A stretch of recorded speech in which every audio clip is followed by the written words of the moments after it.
Was sollte man bei der Auswahl des Kamins beachten? Hallo, mein Name ist Kasia und ich werde Ihnen erzählen, worüber ich am häufigsten mit Kunden spreche, wenn sie einen Kamineinsatz auswählen.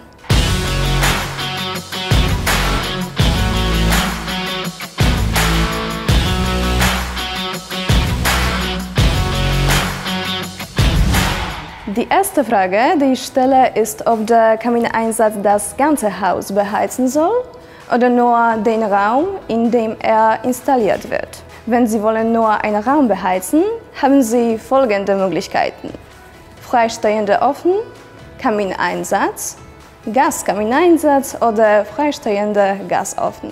Wenn Sie wollen das ganze Haus beheizen, können Sie auswählen zwischen Warmluftkamineinsatz und die Wärme mit einer Turbine und einem Kanalsystem verteilen oder wasserführender Kamineinsatz, die wir an die Zentralheizung anschließen können.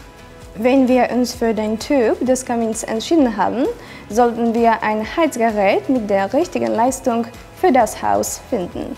Sicherlich werden solche Messungen bei der Auswahl des aktuellen Heizsystems vorgenommen, oder haben Sie das einfach in den Bauplan des Hauses geschrieben? Wo kann man die Leistung des Kamins finden? Sie können das sehr einfach auf dem Typenschild überprüfen, oder wir haben das auch in unserem Online-Shop auf der Produktkarte geschrieben. Der nächste Schritt ist die Auswahl der Verglasung für die Einsätze. Sie haben sehr viele Möglichkeiten. Wir haben viele verschiedene Einsätze mit dem Lift-Up-System, das heißt mit nach oben gleitendem Glas, oder wir haben auch diese, die traditionell geöffnet sind. Sie wählen auch die Anzahl der Scheiben.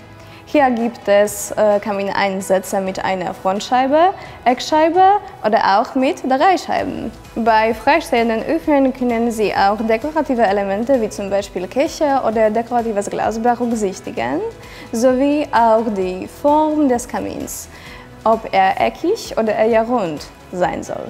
Selbstverständlich entsprechen unsere Kamineinsätze den ökologischen deutschen Standards. Jetzt bleibt Ihnen nicht anders übrig, als uns anzurufen. Ich werde Sie sehr gerne durch den Kauf führen und ich werde natürlich alle Ihre Fragen beantworten. Wenn Sie wollen, Sie können auch in unserem Online-Shop bestellen. Schreiben Sie uns in den Kommentaren. Wenn Ihnen das Video gefallen hat, abonnieren Sie bitte unseren Kanal.